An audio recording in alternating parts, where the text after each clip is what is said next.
when I was 19, I collapsed on the field during a rugby game. I went to the hospital and the doctor said to me, oh, you had a bang on the neck, because my arms and my legs and stuff was tingling or whatever. And then I went back training in a week, everything was good. Same again happened the following week, and they found out that I had an issue with my heart. So I kind of went from on the cusp of becoming a professional player to all of a sudden not being able to walk up the stairs in the house. Some man they wanna chat shit till I knock them ain't like I'm Jack Shaw. Rolls hat, rolls back, my flow sharp like a hacksaw. Getting off. Right, Bomber Boy, how are we doing? What's going on? Thank you, boys. How are you? All good, mate. Thanks for coming on. Appreciate it.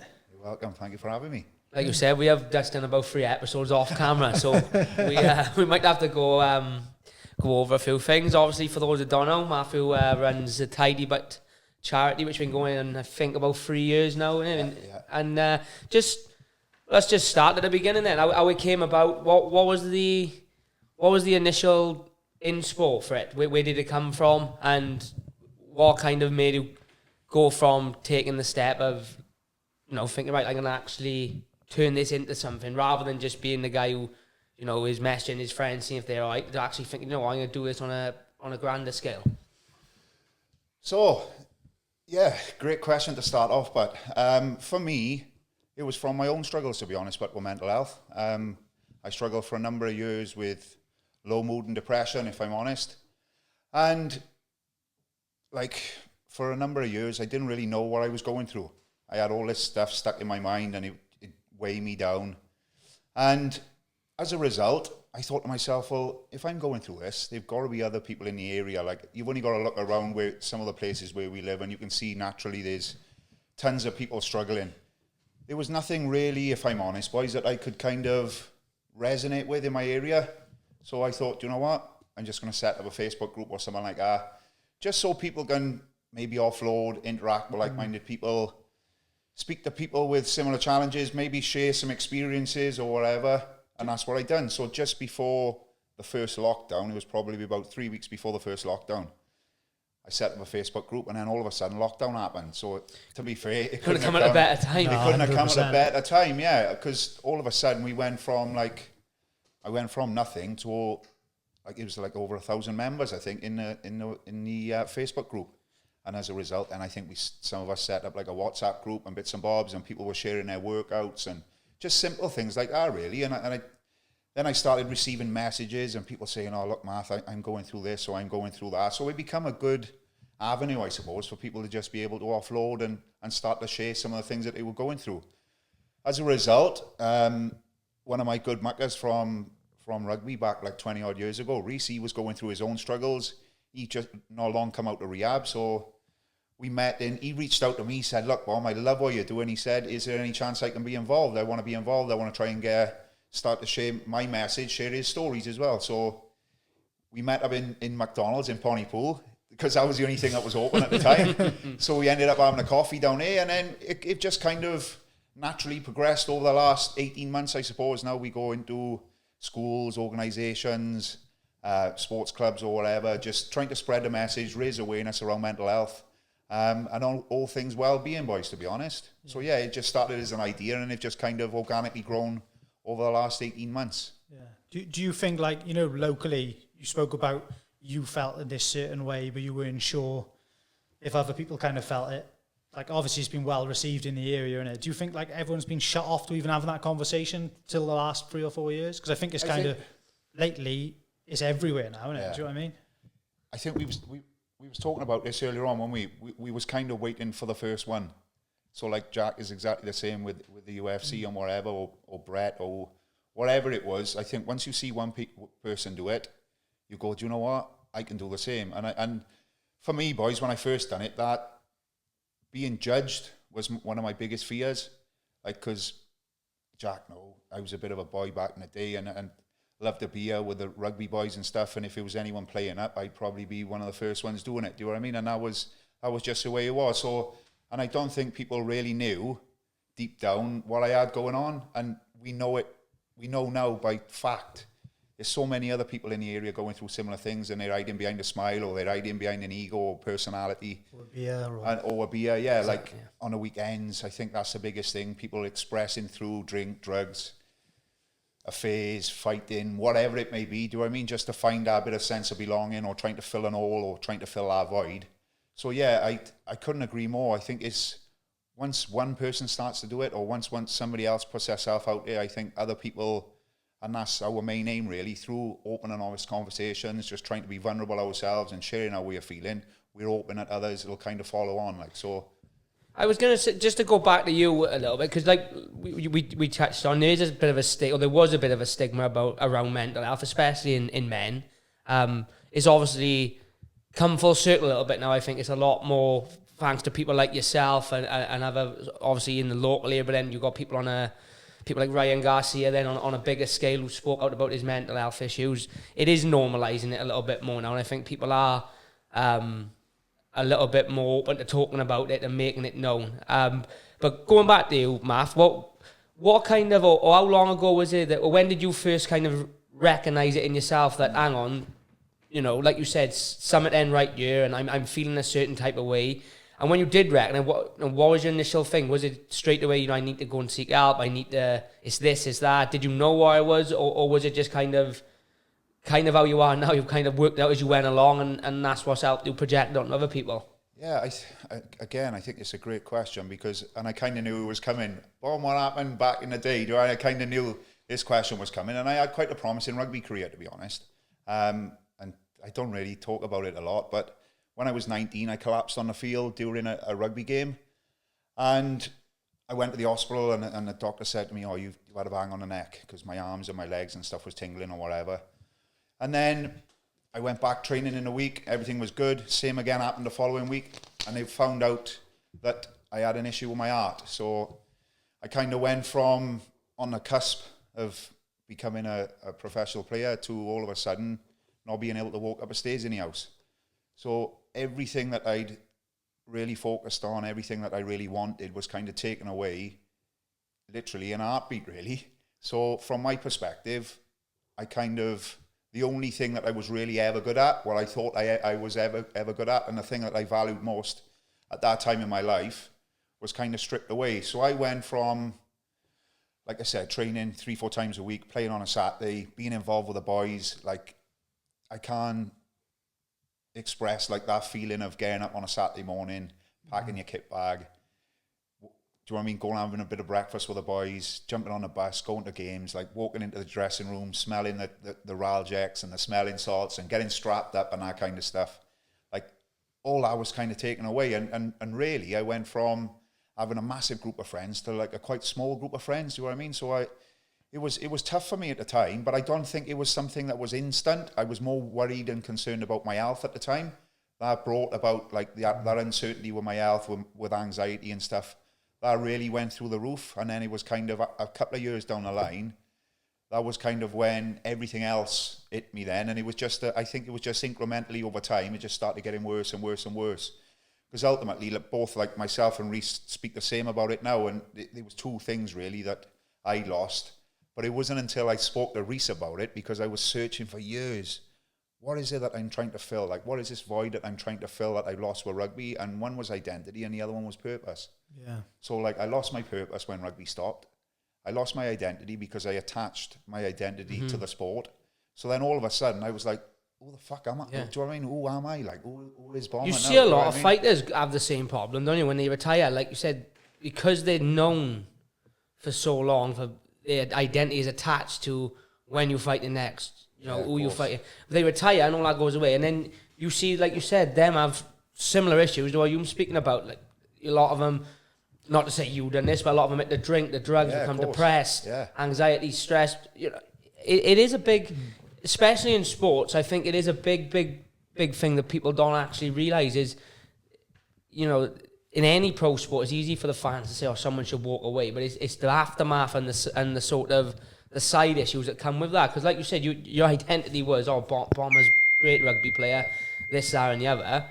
To have that stripped away at what you said, 19, is kind of like, right, so who am I now then? What else do I do? What does everyone ask you when they see you? Probably, when are you fighting, who are you fighting? Who you fighting next, like, when you fighting, When exactly. you get that now, it probably does your tits in, but probably in the future, you'd be like, fucking hell, people don't ask me these questions anymore. No, so you do lose that bit of yourself, don't you? Yeah, like the thing is, like for you, Jack, for instance, like you've got your routine, you go to training every day, you've got like, it's set up in specific steps because like, that's what you do, that's your job. If I was to take that away from you tomorrow, what else are you going to do? You know what I mean? Yeah. It's a massive void to fill within your life, isn't it? And I know until I started speaking to Reese about it, I was like, fuck. And there's so many things from Reese's story resonated with me. And I was going, that's why I feel this way. That's what was going on in my life. Do you know what I mean? Because ultimately we attached our identity to the sport when really the sport was just something we played. You know what I mean? But ultimately that transition, and Reese is super passionate about this now, and he speaks to a lot of other athletes, and that's like that transition from professional sports or from any kind of sports.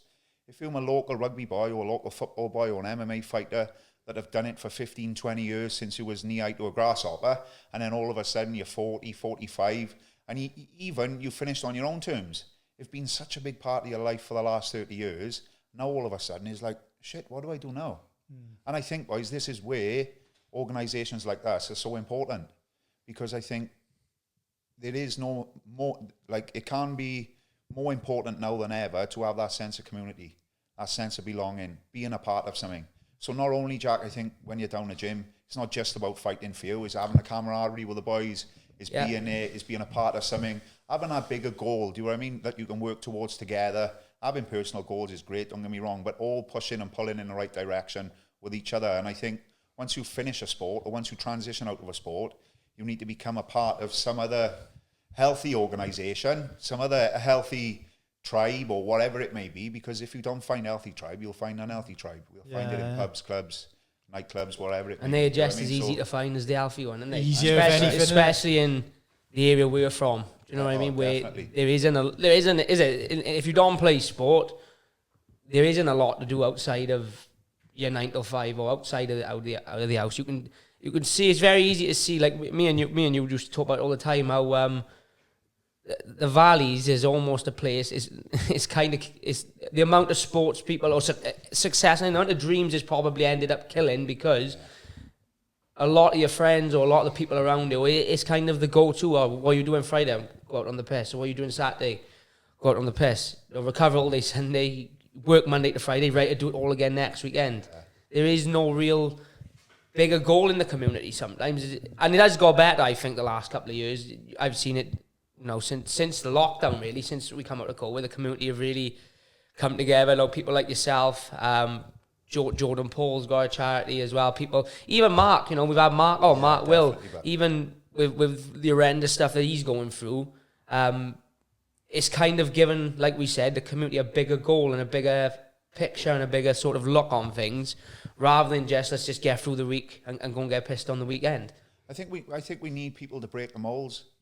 We like a lot of the issues that's going on in the valleys now. Boys learn it's generational trauma. It's been passed down from grandfather to father to son, and the same from a female perspective. So how are we expecting like each other or people within the community to behave any different when it's all they know? Yeah. You know what I mean? It's all they know. They only know dad drinking on a Saturday or playing up on a weekends and whatever. It's your example, and dad only knows because grandfather was the same. Yeah. And they've just been passed down. This generational trauma have just been passed down through multiple decades. And then we've got people like yourselves that are doing positive things within the community. We are trying to do it, like you said. You're never alone. You got Mark as well, raising unbelievable awareness for M&D. And I think people just look up to that and go, oh, do you know what?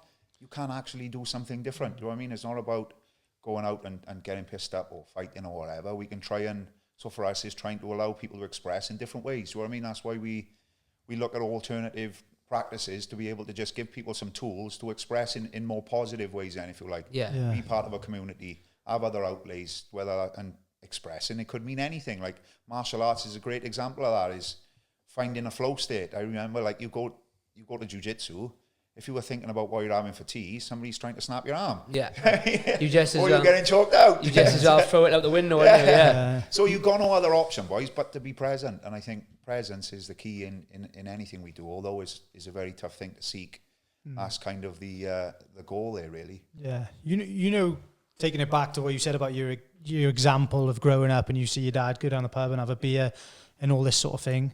you may be able to speak on this more than me, but don't they say like the first 7 years of your life, you're in like a theta brainwave, aren't you? Yeah. Where you take in all this information and that is all you know. Whereas like when you get older then, what's the other type of brainwave? Through the day, you're in the other brainwave, and then just before bed and in the morning, you're in that theta again, and that's when you can learn and change your circumstances, isn't it? That hour before and after. It's a great point, actually, because we've been conditioned like within the first 7 years of our life. So a lot of the things that we're taking on board is happening then. And ultimately, we switch into subconscious mode. So a lot of the things that we're doing from a behavior perspective is stored, and we don't get that iOS upgrade for a number of years until we decide to change it. So ultimately, it's about bring about awareness. Self-awareness is so essential, I think, in anything we do. Do you know what I mean? Trying to identify some of the habits that we've got, some of the people and environments that we're putting ourselves in. Ultimately, change comes down to, for me, it comes down to control. And a lot of the things that we can control, when we think that we don't have the opportunity to do so, we actually can. So like I said, the environments that we put ourselves in. One question I always ask people is, how do you nourish your mind? And I think it's a really important question, because we look at mental health and physical health as differently, but I look at them as one, like they coexist. There is kind of no one without the other. So like, how do you nourish your mind is so important for me. Like, Jack, when you're on a weight cut, you watch down to the gram, like what you're eating, what you're doing. We should be doing the same for this. I mean, like, what environments are we putting ourselves in? What people are we surrounding ourselves with? What movies are we watching? What games are we playing? What music are we listening to? Do you know what I mean? All this stuff has an impact, whether it's the 1%ers. Do you know what I mean? We're always looking for 1%ers. And I think just looking at things like that, because ultimately what it boils down to is we can control it, so we can actually make an impact on that kind of stuff. What about when people say, that's just me, Bet? I was one of them, to be honest. Yeah. You are, fucking, that's just the way I am. Yeah. It's a silly mindset to have, though, really, isn't it? Because, and it is, and we're all guilty of it. Oh, you know, I got a short fuse, that's just how I am. I can't help having a fight on the weekend. I got a short fuse. And it's like, yeah, but as you said, there's always external factors you can control. You know, if you've got a short fuse, is being in a nightclub on a Saturday night probably the best place for you to be then, filled with alcohol and God knows where else? No. So like I would say speak to the kids in the gym all the time, not the kids, but the younger boys. You know, find out they're scrapping on the weekend, and me and my old man will pull them in and give them a bit of a bollocking and, you know, read them the riot that, and it's like, oh, I can't help it though.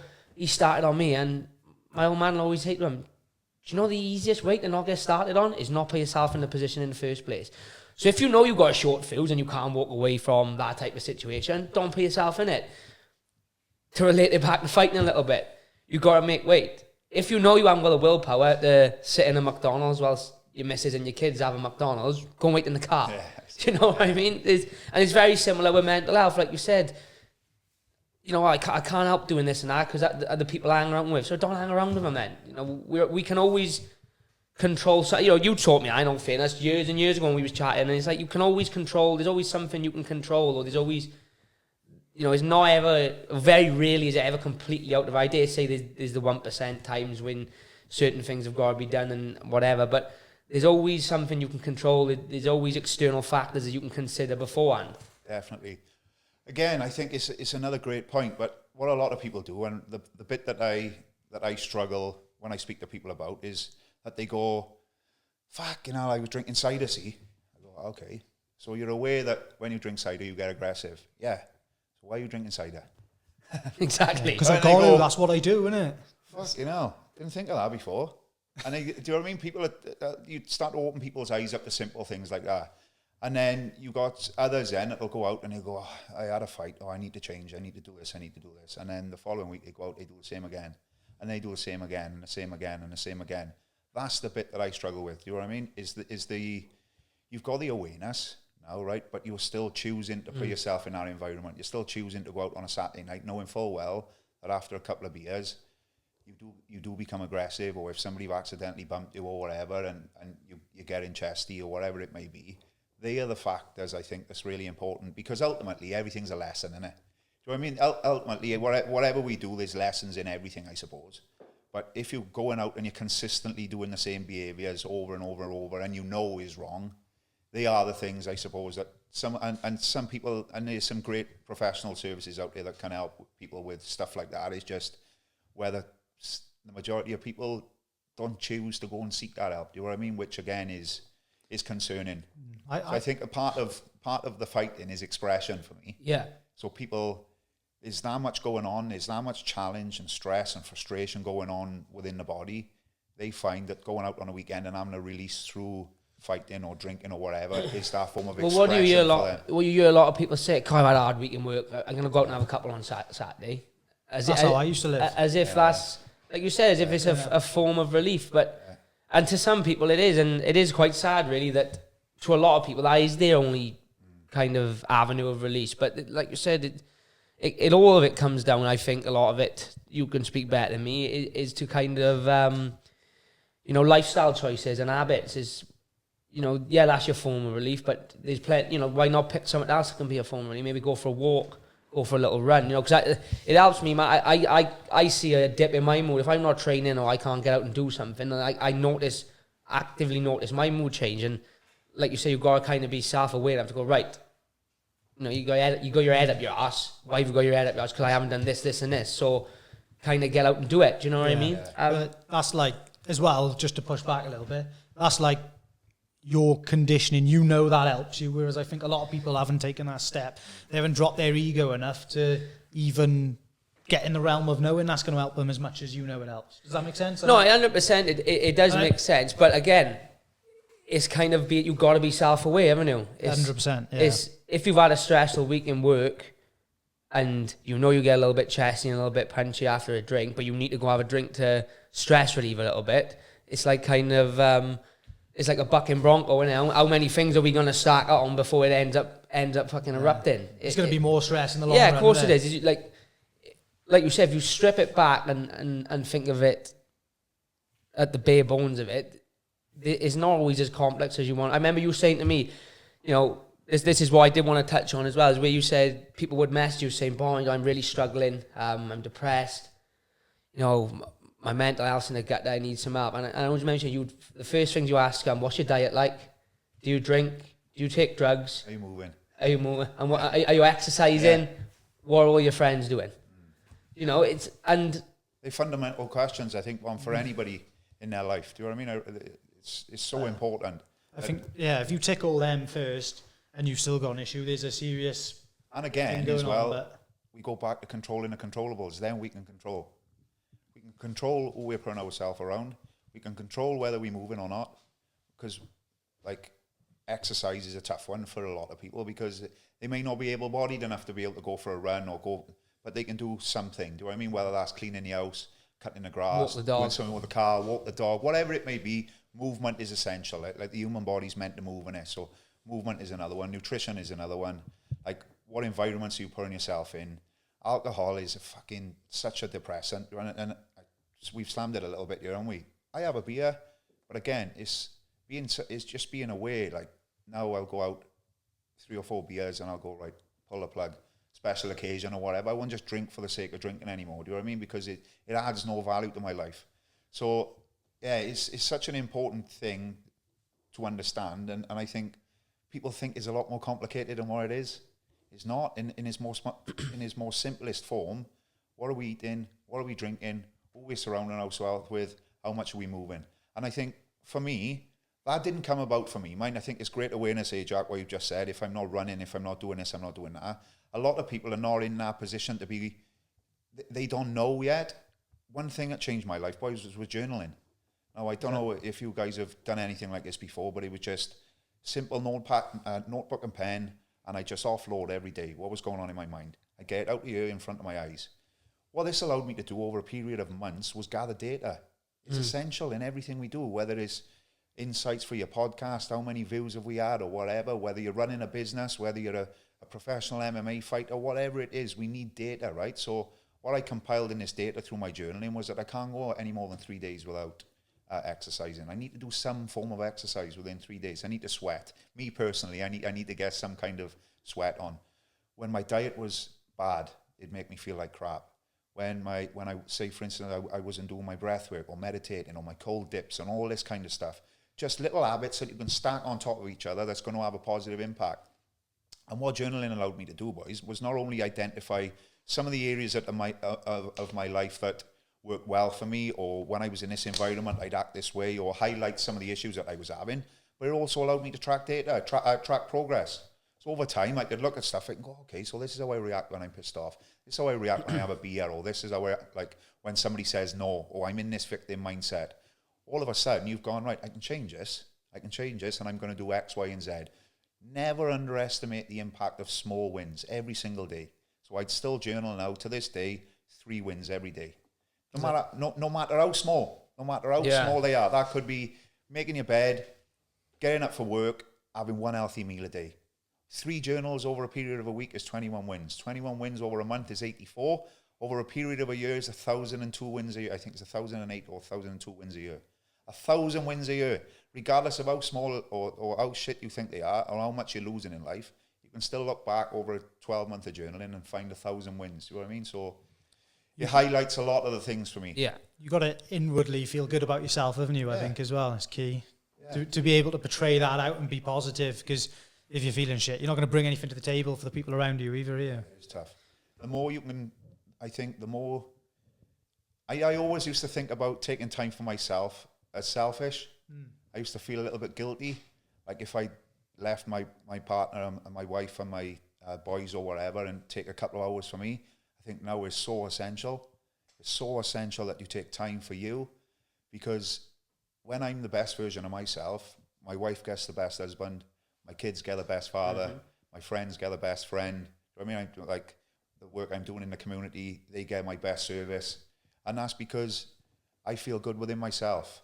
If I wasn't feeling good within myself, then obviously, like you just said, you're not going to be that person. You're not going to be the one that's portraying our energy or the output. So I think it's so essential that we take time for us and try and work out the things that work for you. Do you know what I mean? And that's over a period of time. That's awareness. It doesn't just come overnight. It takes a while, I think, to get there, but everything's a learning.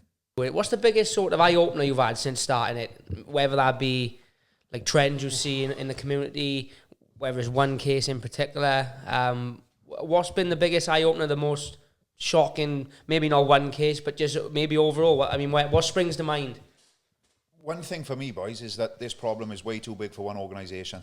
Do you know what I mean? And that's like, when I first started doing it, I'd think, right, I want to change this, I want to change, you want to change the world, don't you? Do you know what I mean? And the problem has been so big, I think, since COVID in particular. Thankful to so many good organisations within the community as well now, because ultimately, I think, well, what Tidy But can offer, you Never Alone might be able to offer. You might have like the Tackle Your Thoughts or whatever might be able to offer, or some of the other brilliant organisations that's all within the community. So what may not resonate with somebody that's interested in it may resonate with somebody else. Do you know what I mean? But for me as well is the fact that like isolation have done us no favours in regards to our mental health whatsoever. I think it's more important than ever now, boys, and I keep racking on about it, that we be part of some kind of community. Yeah. And it's vitally important, because we've been isolated for 2.5 years, 3 years, or whatever it is. And mental health statistics now, boys, they're at the all-time high. Like that's what I was going to say. Men under the age of 45, suicide is the biggest killer. Another stat in the week that I've seen is suicide rates between 15 and 19 are the highest they've been for 45 years. And it's got to have, like I was going to say, do you think it's got to have some sort of correlation to when we were, we were practically locked, isolated. You talk about isolated, practically isolated to maybe a group of 4 or 5 for the best part of 2 years. It's got, like, I mean, I think speaking to someone who's obviously, you constantly looking at the statistics and patterns and sort of correlations, it's got to be some sort of... For me, boys, it'll be like smoking. We don't know the true extent of lockdown until 10 years' time. Yeah. Do you know what I mean? But now, from personal experience, going into schools, we're in the education sector, we're speaking to young people in schools, colleges and whatever, it's a shit show. Do you know what I mean? And it is. It's so worrying because... And we asked the question, actually. So for a lot of young people, isolation is one of the things that they struggle with from an anxiety perspective. And we'd ask the question, was this the case pre-COVID? And 99% of them say no. Mate, when I was in school, when you were in school, you're about the same age as me. Did you even know what anxiety was like? No. I didn't even know. You would hear of... I would hear of kind of maybe some older people in the family being on like antidepressants. you'd hear your mum and dad say, "I'm stressed from time." But in terms of actual, and I've got to kind of like say it as well, because there is you do have people, and I see it, you do have people who cry mental health sometimes when it's not actually the case. And no one's as big an advocate for mental health as me, but I do say it all the time. Just because you're stressed one day doesn't mean you've got stress. Just because you have anxious thoughts over maybe something in work or anxious thoughts of got a rugby game coming up or something, doesn't mean you're diagnosed with anxiety. Same with depression. We all have good days and bad days. Doesn't necessarily mean we're diagnosed depressed. But like you said, back when I was a kid, it wasn't even a thing. I can't remember. No. Well, I definitely never talked about it in school. Talked about it a little bit in uni, probably only because I studied psychology, and that was more down the route of what sort of psychologists used years and years ago to kind of help treat stress and anxiety and depression and stuff like that. But it was never kind of awareness raised on it and people telling us like, if you're feeling this way, you can do X, Y, and Z. You can speak to this website or this person. You can ring this number. There was never none of that back when I was growing up. Same. Do you think as well? Like, I say growing up, even to probably 5 years up until ago. about 4 or 5 years ago, if that, maybe even less than It's that. even worse now since COVID as well. Like, I think the word anxiety is branded around. Well, it's unbelievable. That's what I mean. Sometimes Have you noticed that the other words are gone now? Nervousness, excitement, all Yeah, this kind of yeah, stuff. yeah. They've kind of died down, and everything's now anxiety. That's the thing. So it's our understanding. Sorry, Joe. No, that's all right, mate. That's No, all I good. agree with it. Like, let me tell you, if I could put 100 people in my body for my last fight, coming off a loss, old man's going through what he's going through, moving up a weight, fighting in front of an hometown crowd, I think all 100 of them probably would diagnose himself with anxiety. But like you said, it's not always that. You do get nervousness and excitement, and it does. Not saying it's all good feelings, and not saying it's all bad feelings, but doesn't necessarily mean we're all diagnosed anxiety because we have these certain feelings. You know what I mean? Yeah, and if like you're constantly, like you say, eating shit, not exercising, then yeah, you probably are going to be anxious more of the time. And it's so easy. I see it all the time. I know a few people now who've, I'm not saying they haven't, but have got ADHD, and that seems to be like half the kids are getting ADHD now. And it I'm not saying it's right or wrong, but it just seems like it's so easy to be like, there's your problem. And I think once you label someone with that, then how easy is it to get yourself out of that? If you've been told this is wrong with you, you're just probably going to live the rest of your life thinking this is wrong with me, when you can fucking solve it. Like if you're not using that sort of language on it. It becomes the identity thing again, doesn't it? Yeah, exactly. I mean, I am depressed. I am ADHD. I am this. I am anxious. I am anxiety. Whatever it is. It's not an excuse. Well, it is an excuse as well sometimes. Then, if there is something you can do. Yeah, and I don't want to sound harsh either, but like, I have we have boys in the gym then, and you don't see them for a couple of weeks, and you're like, what's happening? Why haven't you been training? It's kind of like, oh, I'm really struggling with my mental health, and they kind of throw that out there, and I think they kind of expect that to be it, and it's like, oh, fair enough then, but like, straight away then I'm kind of like, so what's wrong then? Let's talk about it a little bit. What's going on with your mental health? Are you stressed? Are you anxious? Let's talk about it. Let's not just say, oh, I'm struggling with my mental health a minute, so that's why I haven't been there. I'll see you in a couple of months when I'm better. It's like, well, no, let's address the problem then, and let's do something about it, rather than just say, I'm struggling with my mental health, I'm going to lock myself in the house and I'll see you whenever, because that's probably going to make it 100 times worse. And it does sound a little bit harsh to say, doesn't it? But I don't like the term man up, because it does kind of like sweep it all under all the good things that have been done. You say, oh, just fucking man up and get on with it. It does sound harsh, but sometimes you almost want to shake people and say, look, not man up, but there's plenty you can do to combat this and to try and help make yourself a little bit better. For me to just say, oh, I'm struggling with my mental health, that's it. Yeah. It's kind of a cop-out to me in a way, because if someone said to you, you're obese, you've got high blood pressure, you've got this, that, and the other, would you just then say, oh, I'm obese, so I'm going to fucking hell. Diagnosed. I'm fucked. Yeah. No, you wouldn't, would you? You would say, right, well, what can I do? Right, I better get on a diet, I better start eating, I better start moving a little bit more.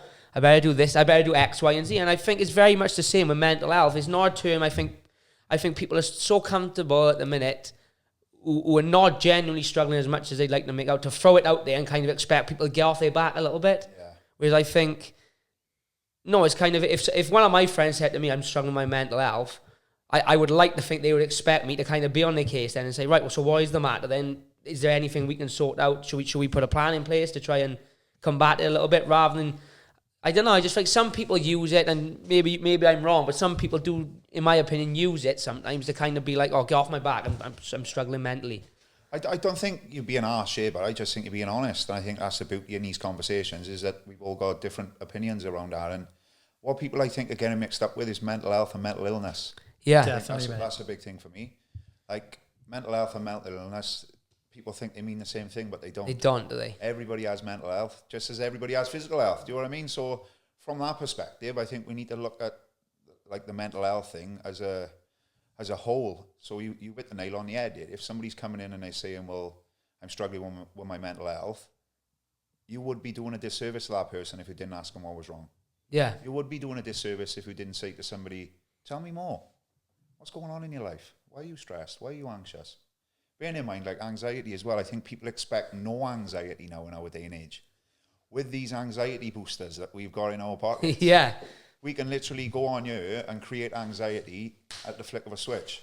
Do you know what I mean? And I think years ago, when we wasn't experiencing these kinds of things, it's because we didn't have these things in our phone. We didn't have the pressures and the stresses now of day-to-day life. Do you know what I mean? So limiting time on this, or definitely, as I said earlier on, from how we nourish in our minds, what we input in, I think is really important. But go back to what you were saying, Jack, in regards to questioning them and challenging people. Like, we need to challenge these things. We can't just say, oh yeah, okay, oh, no worries, and we be shy about approaching a topic, because ultimately this is why we're in the mess we're in. Yeah. People are scared to, like, if somebody says to me, oh, I talk to them about their mental health, boys, I haven't got to have the answers. No. 99% of people just want somebody to listen. They just want somebody to tell them that, look, it's going to be okay, buddy. I mean, this too shall pass, as the guys are saying online. Do you know what I mean? You see it on there, and it will. Although you don't feel like it at the time, a lot of people need somebody to speak to in regards to some of the things that they're going through, or they might need a little bit of external support. So with some extra support, they might be able to pluck up the courage to speak to their wife or partner, girlfriend, whatever it may be, boyfriend, whoever it is. And together then as a team, they can maybe go and seek that bit more support that they want. Do you know what I mean? So I think, me personally, challenging people, I think is really important. Trying to uncover what's going on in regards to some of the issues that they're going through is also really important. But then ultimately it comes down to the person, like, what action are you going to take? I mean, you can't just sit there and say, I'm struggling with this, and this, and do nothing about it, because it's never going to go away. I mean, ultimately, we need to try and make small incremental changes every day, just because they will compound over time into bigger and bigger changes, for sure. What you said is, I never even thought of it like that, is there is a difference between mental health and mental illness. Now, I've had family members where at the time, looking back, I would have said, oh, they went through a rough patch with their mental health, but it wasn't. It was a case of mental illness, not actual, you know what I mean? And that's I never even thought to look at it like that. But to touch on that one, do you think we can aid it a little bit better, and that starts at the root of kind of when we go to the doctors then? Because I've known people get diagnosed with anxiety or depression, and straight away you bang, we're talking 16, 17-year-old kids, 18-year-old kids, here's some antidepressants, I'll sort you out, go and take them for a couple of weeks. Surely, obviously people like yourself is in my opinion, the better avenue to go down, especially for people of that age. But do you think there will ever be a time where the doctors will say, right, let's not chuck you on that straight away. Right, we've got a couple of different options here. Do you want to try this person? Do you want to try this person? Do you want to try this number? Maybe try emailing this. Come to this group session and see how you feel. Do you think that will eventually become the norm? Obviously, I know that's the end goal, but I think we're a long shot off from that at the minute, because it is easy for the doctors. Like you said, I remember speaking in lockdown, and you said you go to the doctors now and tell them you're depressed or you're anxious. What do they do straight away? Throw some pills at you and say, take them and it'll sort itself out. I'll be honest with you, like, I've been down that road, right, where I've had that conversation, And that's the first thing they do. Like, Yeah. there's no in between. There's no, have you tried this? Have you tried that? They don't ask you, what are you eating? Are you doing exercise? Like, that is like, are you feeling crap? There's your prescription. Like, and to be honest with you, I've never taken them. Like, because I don't feel like that's the road for me personally. I've had people very close to me, you know, are extremely anxious and depressed because of their job. So they've gone to the doctors for a sick note and they've given them antidepressants. And they've said to me, oh, they've given me these. And I'm fucking, whoa, now. What, like, let's break it down. What's the factor that's causing this anxiety and depression? My job, right? So let's give up your job and let's look for another job and see how we get on before we just start popping antidepressants and think, oh, I'll take these and I'll crack on as I am, when deep down we know that, you know, this factor is, like we said, this factor is the thing that's causing the issue.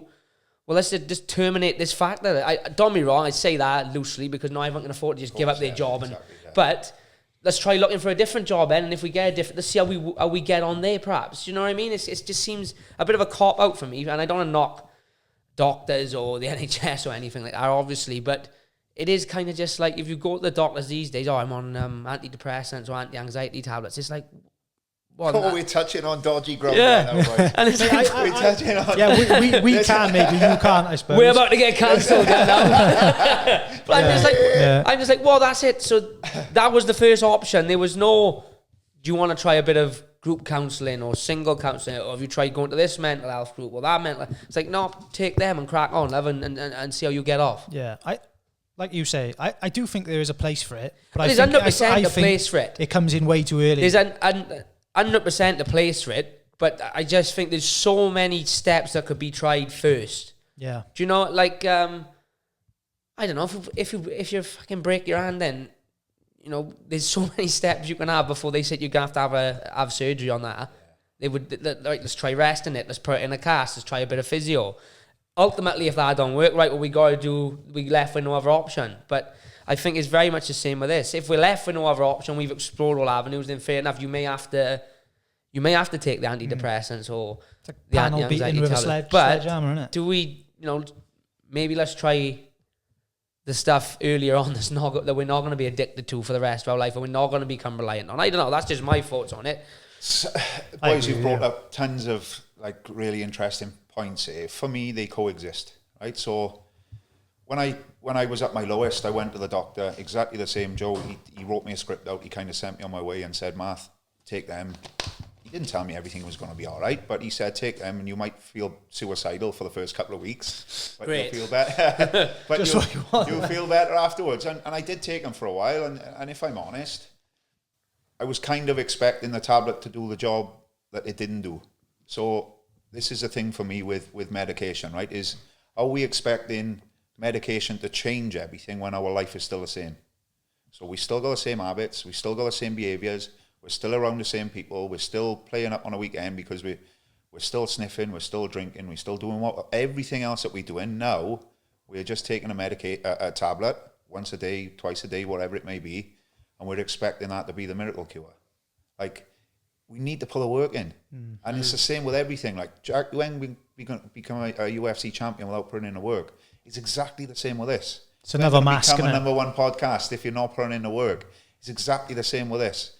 For me, medication and other modalities, they coexist. Do you know what I mean? So, like, I went down a path of, again, from journaling, gathering data to understand what worked for me, what didn't work for me, breath work, cold water therapy, exercising, good diet, meditation, all these kinds of things that all of a sudden then I thought, well, I don't really need this tablet anymore.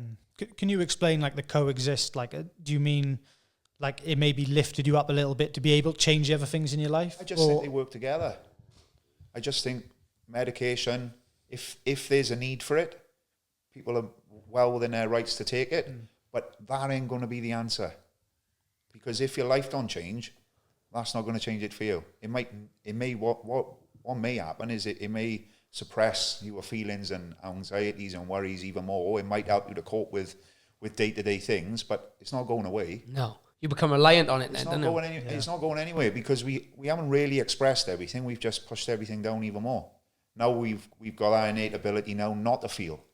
So when we was anxious before, we was anxious for something or for a reason, or whether it's we create anxiety in our own minds, wherever it is. Now we've stopped feeling that, but where's it gone? Because the problem is still there. We've just masked it now with something else. So I think for a lot of people, myself included, it served a purpose. But I think there's so many other things that we can do for them to work together.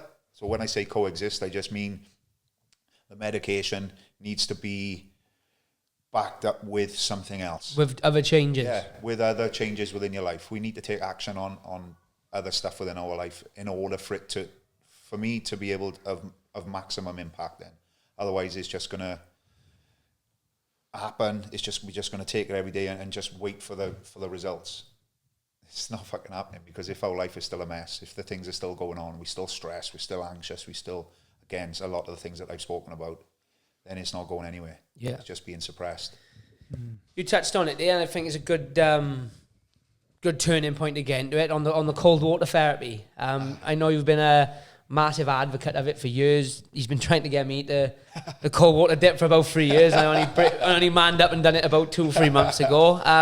Obviously, that's another sort of part to your identity. Then is obviously you've got your cold water therapy sessions. You help people with their breathing and stuff like that. So just touch on that. How did you get into that? And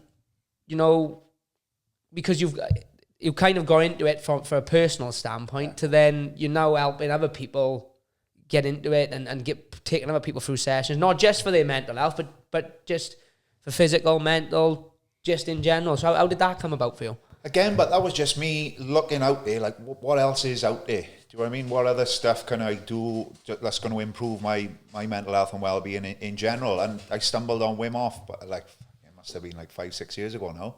He is the Welsh Wim Hof now, by the way. That's what I've been calling him. Who's this crazy bastard? And then I thought, fucking, I'll have a bit of that. And I just started doing it myself. Do you know what I mean? And if I'm honest, boys, I didn't have a clue what I was doing to begin with. But one thing that did happen when I exposed myself to the cold was my mind just stopped. And all of a sudden, I just become present, and I could feel my heartbeat, and I could feel the tingling on my skin, and I like my breath going in and out through my nose, and it just brought me right into this moment. It was as though I got out of my head for a little bit, and I was like, bang, this is where you are. Do you know what I mean? And I just got addicted to it. I was using it. I've been using it as a tool ever since to pull me out of my head and pull me back into the body. And I think with other things, like we were talking about medication and that kind of stuff, when you're doing things like this, and it coexists with that kind of stuff, it's highly likely that you won't need them other kind of medications. You know what I mean? Because there's so many positive benefits now that's coming from the cold. And I think when I first stumbled on it, none of it was science-based, and none of it was really backed with science. But I think Wim Hof, the work that guy have done has been incredible. Like some of the things that he's done, like from controlling his immune system and stuff like that, is absolutely insane. There's people overcoming cancers with it. There's people inflammation. Didn't he inject himself with something? You were telling me injecting himself with some sort of illness as well? Yeah, E. coli. E. coli. I'm sure it was E. coli. But so what they done was, he's like, I can control my immune system. I can do this. They thought, who the hell is this crazy fool? So they wired him up. They put him on the bed, and they just heart rate. They tracked him, and they injected him with it, and just through the power of the breath and his mindset, nothing changed. And he was like, I can do this to others as well. He was like, no chance. You're just a one-off, some freak of nature. So he done it with another 12 guys. So he trained them, I think it was for 2 weeks. Don't quote me on that, but I'm pretty sure it was 14 days. He trained them in the Wim Hof method, and that was the ice, the breath, and the mindset for 2 weeks. And then they injected them all again, and there was nothing, there was no changes at all, which is crazy. Insane. Have you ever seen the videos of him taking people up the mountains in shorts in snow? Yeah. It's like how... Barefoot in shorts. Didn't he climb Everest in a pair of shorts and no shoes? I think he climbed Everest in his pants to the death zone. Is that your progression? Yeah, he climbed to the death zone in Everest in his pants. I think he holds something 12 world records altogether. It's crazy. Under ice. He swam under ice for the longest way until his retinas froze or something. And he was blind under the water, but luckily enough for him, he managed to grab hold of the rope. But some of the things he's done is absolutely insane. And he's still now, what is he, in his 60s, and he's thriving. Do you know what I mean? He's dipping every day. He's doing the breath work and stuff. Very, really ill. So, like, there's something there, innit? Do you know what I mean? Million. It's like, I haven't been doing it very long, but it's such a, like, euphoric feeling after it. Like you said, it really does. It honestly reminds me of sparring a little bit. Like, when you spar or fight, whatever, for that however, say it's an hour, you do an hour-long sparring session, the worries of the world for that hour are gone, because all you were focusing on for the hour is trying not to have an hammering in sparring, trying not to have a shit session, and just trying to be as good as you can. And whether you have a good session or a bad session, you always have like a sense of accomplishment after it. And when I started doing the cold dips, although it was only for 3 minutes, 4 minutes, it's almost like you said, all you were focusing on for that 4 minutes is your breath and just making it through the 4 minutes without bitching out. That's what I used to say to myself. And it would be like, let's make it 3-4 minutes now without pussing out and jumping out early and thinking, oh, I was a bit too cold. And then you have such a sense of accomplishment after it. And the reality of it is, all you've done is dip in cold water. But there's got to be some sort of science to it, haven't there? Because you couldn't dip in an hot bath and then think, oh, fair play to me, I've done it to cut weight. You don't jump out and think, oh, fair play to me, I lasted that one. It's something about that cold, and I don't know, I never disbelieved it, but I was just always kind of like, oh, you know, it's not essential. Skeptical. Yeah, I don't even know if it was skeptical. I never disbelieved that there was benefits to it. It was just kind of like, you know, I do enough as it is, and I look after I get my massage and do my stretching. But then when you start doing it, you do appreciate it, and it's like, it's not even just a physical. It's more, I say that to people. I don't even do it for the physical benefits. It's definitely for the mental benefits. You just didn't want to get cold, did you? Exactly that. No, and we laugh and joke. I was scared of the cold. That's where I was. But it's horrible thought, isn't it? You get like this mental battle with yourself, because I would do it on a Monday after training, a Wednesday after training. I would do it a Friday morning after going for a run. I would do it a Sunday. And Monday, Wednesday, Friday, I'd be like, as I'm doing the training, I'm trying to talk myself out of it. I'm like, oh, I don't need to do that now. I've already done one this week. And then you get in this mental battle with yourself, and it is literally like a bit like a David Goggins now. You're like, don't be a bitch. Just get in there. It's 3 minutes and do it. But the worst one would be a Sunday morning. You know, when you're wrapped up warm in bed, I'm thinking, I got to get up now in the morning. I got to go and jump in that cold tub. But it's such a sense of achievement for me. I'm so glad I done it, because, I mean, we're not even talking minus temperatures, we're talking probably 3-4 degrees, but I can see why you was such an advocate for it for so long. So you just hit the nail on the head there. For me, it was like fear. And fear is such a driver in people's lives, I think. I mean, it stops so many people, and especially in our day and age now. People are the fear of judgment, the fear of failure, the fear of success for a lot of people, do you know what I mean? And so fear stops so many people doing so many things. And I was speaking to a lady actually this morning when we done a talk, and she was like, oh, there's no way I can get in the cold. I'm so scared of it. Do you know what I mean? And I was saying, well, that's why you need to do it more. Yeah. And it is, because ultimately, like, we talk about people that scared to get into the cold all the time, and that's where the value is for me, is overcoming that. So, like, somebody say to me, Bomb, you're off your fucking rocker. I didn't want to get in it, did I? I said, yeah, neither did I. But I did. No, so it doesn't get easier, do it? Anytime. No, it don't. It doesn't get easier. But what I am doing is proving to myself that I'm in control. I'm proving to myself on a day-to-day basis that I'm in control. I'm in control of this. By doing things like that, do you know what I mean? It's not a case of, like, I can come up with 1,000 excuses and not to get in. Like, I got a wheelie bin in my backyard. 1,000 excuses not to get in there in the morning. But whether I choose to believe them or whether I choose to overcome them and still get in is my choice. And ultimately, I think from a fear perspective, that stops so many people doing things like, Joe, when you first started the podcast or whatever, do you know what I mean? What's people going to say? What if it doesn't get received very well? What if... And the cold's exactly the same. But as you mentioned, Bon, we get that euphoric feeling afterwards. That's the spike in dopamine. 250% spike in dopamine. Same as cocaine. Do you know what I mean? Like, just exposing ourselves to cold for potentially 3 minutes a day.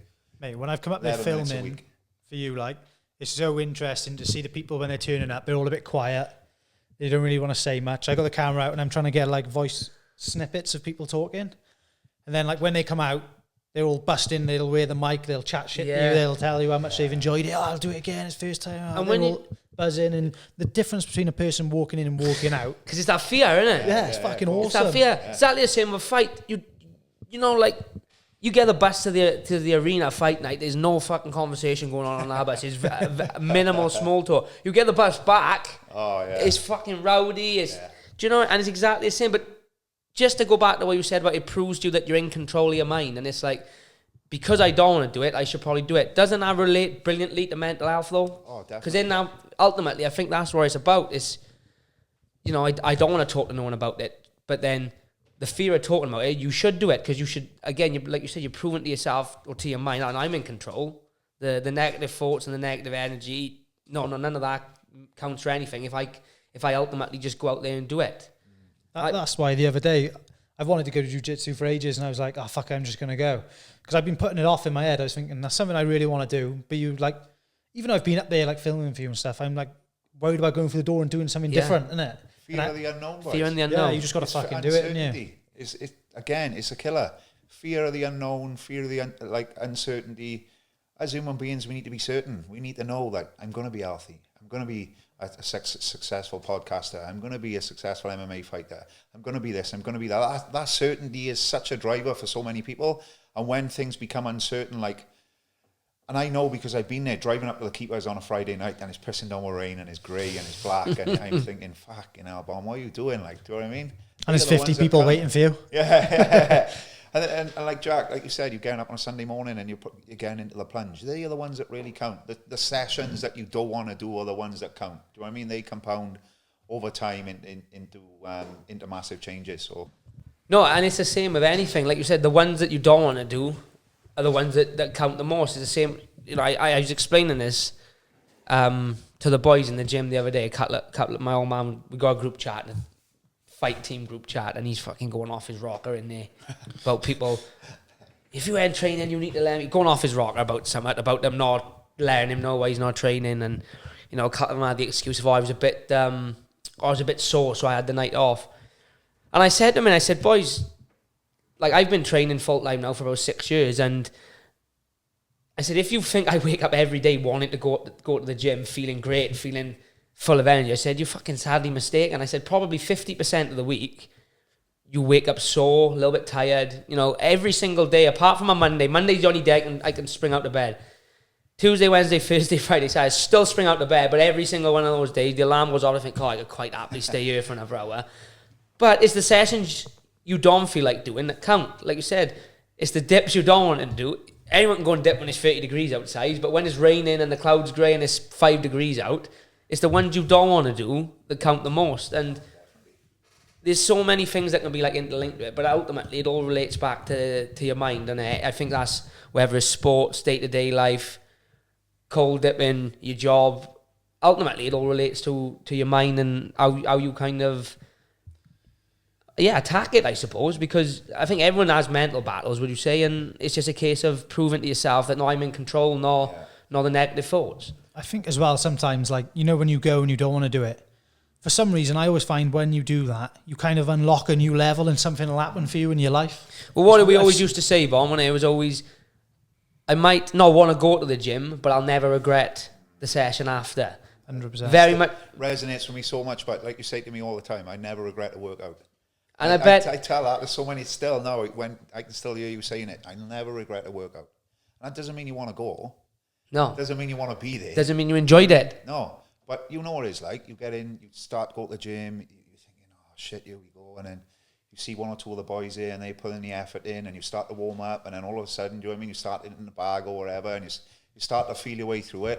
And then afterwards you thought, do you know what? I fucking enjoyed that. Some of the best sessions that you have or whatever, the ones that you didn't really want to go to, and do you know what I mean? And I bet you can attest the same with speaking to someone probably when you're struggling mentally. You, as much as you don't want to do it, I guarantee you probably won't. You'll be able to speak on it better than me. I bet you won't regret it afterwards once you've got it all off your chest. Definitely. And the thing is, ultimately, boys, I think one of the most simplest things that, like, a mentor of mine once said to me was, "You are not your thoughts."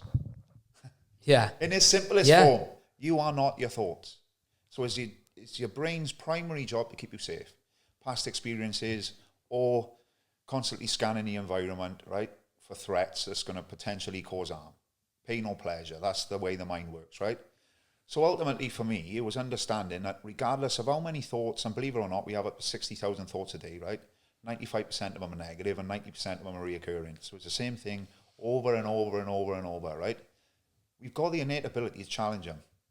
I say this to people all the time, challenge your thoughts. Yeah. You are not your thoughts, because what tends to happen is, and I see it all the time when we're dipping, Joe, right? There's people stood on the side, and I can only imagine, I just say, do me a favour, because I can see their heads like, Yeah. so do me a favour, get out of your head a minute. Get out of your head and just start to feel your way through it. So like last night's intention was focused attention. That's what I said to them last night. What I wanted to do is try and train your focused attention. So as you enter the water, I wanted to feel the tingling on your bodies. I wanted to feel what your breath is doing. I wanted to feel your heartbeat. While they're doing that stuff, the shit in you is closing down. Do you know what I mean? We're coming back to the knowing and the wisdom of the body and becoming present.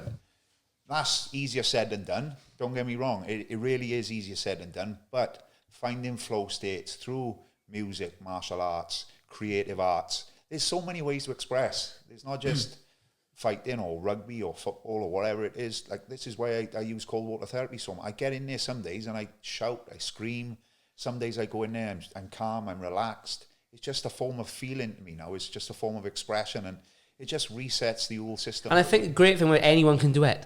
Yeah, of course. Anyone, all shapes, sizes, doesn't matter your fitness level, your age, your ability.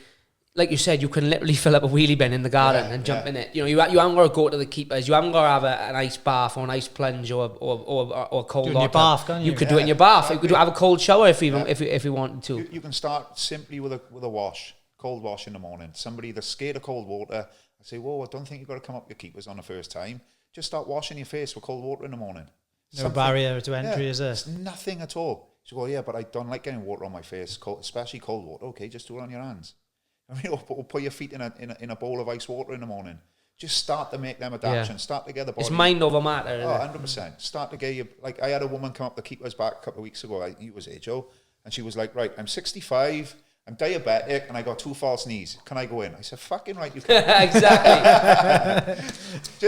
Even more reason. Yeah, definitely. One that always resonated with me, and I know because we've gone from like you said, the gentle, but like David Goggins, I'm a big listener of David Goggins, and I was listening to him on, I think it was probably Joe Rogan, and he was talking about running. I think it was either a 24-hour race or like a 3-day, one of them fucking mad races he does. And he basically says, he's like, your mind will tell you to quit long before your body physically gives out on you. He said you can. 40%. You've only got 40. You've hit your 40% threshold or something. He said there's not a single day he doesn't start running. He's got 2 fucking knees. He's got fuck feet. He said every single day he'll start running. On the first 5 miles, his body will tell him, "Dave, just do 6 miles." And then he gets the 6, like, just do the 10. Then he gets the 10, he's like, right, do 15. And then next thing he knows, he's at 15. He's on runner's high, and he's thinking, right, I'm just going to do a marathon like I do every other day. Fun, like. And it's the same, very much the same with mental health. And like you said, you ignore your thoughts. If you let your mind have its own way, it'll keep you in a rut forever. If you go out and sort of prove to yourself more than anything that hasn't got to be it, and that you haven't got to sort of live your life this way, I think it's massive. Just to finish up, Bomb, I was thinking a good little end. There would be 3 bits of advice you would give to anyone struggling a little bit mentally to make those first steps into turning it round. So for me, that is express in some kind of way. And for me, to begin with, I was journaling. I can't emphasize the importance in offloading. For a lot of people, they go, "Oh yeah, but I'm not very good writing." It doesn't matter. Write in your form, in your terms. I don't bother with the phone, to be honest. It's kind of irrelevant for me. It's nothing like a good old-fashioned pen and paper. Get everything down. Gather that data. See what's going on in your life. Really start to understand what's going on and use that tool. Like, I speak to my journal like I speak to a friend. I write it down exactly how I would speak to anyone else. I think that's really, really important. I think your environment is so important as well. Do you know what I mean? Family, friends, wife, whatever it may be. What are you surrounding yourself with? Like, we are the sum of the 5 people we spend our most time with. That's, I think, it's no truer saying than that. I think that's another really important element. And moving for me as well is another one. Like, move every day as much as you can. And I think for a lot of people, when they are struggling with mental health, they find it really hard to get any kind of motivation. But what I keep saying to people all the time is that motivation's not always going to be there. Like we've said about going to the gym and we said about training and that kind of stuff. You're not going to be motivated every day, but make your well-being the reason to motivate yourself. You know what I mean? Don't just sit on the settee and say, I got this wrong with me or I got that wrong with me. Use it to motivate you to make changes. Do you know what I mean? Have that purpose. And that might mean, it don't mean going to the gym and running 10K. That might just mean, like, I worked with a young lady before and she was like, I can't leave the house, I can't go to the gym, I can't do this, I can't do that. I said, right, do me a favor tomorrow morning, I wanted to get out of bed. That was her first thing. She just lies in bed all day. I wanted to go downstairs, I want to sit on a settee. Yeah, happy days, right? Did he do that? Yeah, happy days, fantastic. Tomorrow I wanted to be able to get up in the morning, do the same, shower, and then just go and sit on a settee again. Oh, what? Yeah, just do it. Happy days, she done it. The following day, I got her into some out of her pajamas, into some clothes. The following week, we done exactly the same kind of thing, but she put a gym kit on. She sat. I said, I don't want to go to the gym. I just want to sit in the settee. Follow the next day, stand on your doorstep. Stand on your doorstep. That's what she done. She went outside. As soon as she shut that door, she was like, wow. Next thing you know, she's walking down the street. Then she's just starting simple stuff, simple things like that. All of a sudden, a couple of weeks down the line, she's walking 3 to 5K a day. And it's just started with like simple changes. Like never underestimate, and I keep going on about it, never underestimate like the impact in small changes over time. Yeah. Getting her out of bed to walk in 5K, I would have had absolutely no chance at all. But getting her out of bed and then putting these small changes over a period of time, just she didn't even realize she was doing them. Do you know what I mean? It just built up, and then all of a sudden, like I said, now, don't get me wrong, she has bad days, but now she understands the importance in moving. So movement for me, boys, is another one. We could go on all day. Quality, mate. That's brilliant. Good way to end it, I think. Anything you want to plug in terms of Instagram, Facebook, anything? I don't know, do you do the dips at certain times every week? Or? So, you can give us a follow on Instagram, Tidy Butt. Facebook is the same. We do a bi-weekly well-being walk. It's usually a mountain, or we thinking about incorporating some flat ones now. We dip every week as well, so it'll either be on a Friday or a Sunday evening, 6 o'clock. And before I go as well, boys, I just want to commend some of the other organisations that are out there, like You Never Alone, Tackle Your Thoughts, Stone Stalkers in Cardiff. Like when I first started doing this, Protectors was really the only other one out there, and they were in Cardiff, so they've kind of really set the stall out from day one. You've got Get Feral is another one, guys, is doing absolutely incredible work. So I just want to commend all the other local organisations and all the other guys within the area that's trying to make a difference and adding value. So thank you to everyone, and thanks for having me on. Legend, thanks for coming, mate.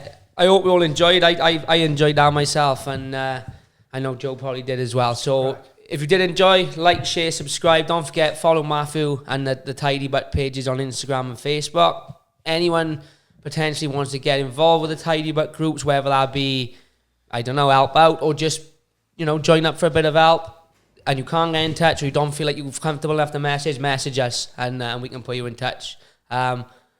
Other than that, Matt, thanks for coming on. That was a pleasure. Hey, let's commit Jack to a dip sometime, I reckon, innit? Oh, I've dipped. Let's do it. Yeah, I know, but in the pond with everyone. Yeah, I do need to commit to a keeper's dip, don't I? I'll have to come with that one. Yeah, we will.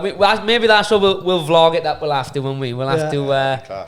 We'll have to do a proper one up the pond. Just before I do go as well, boys, I am a cold water coach as well. So if anybody does if they don't feel comfortable in doing like group environments, I do one-to-ones as well. What's your cold water page? MC Breath Ice Life. If they go on Instagram or whatever, they'll see me on the Instagram page or whatever. Anyway, there'll be a link on there, guys. So if anybody does feel like big crowds or whatever is not for them, I do offer as well one-to-one service where people come. We can do some breath work. We can talk through some different techniques or whatever. It's more of a personal experience if anybody would like to do that as well. We'll get all the links posted as well. And speaking, he's given me, I've never done a one-to-one, but he's given me plenty of little tips, and is massively beneficial for the mind as well as the body. So links in the description, and we'll catch you next time.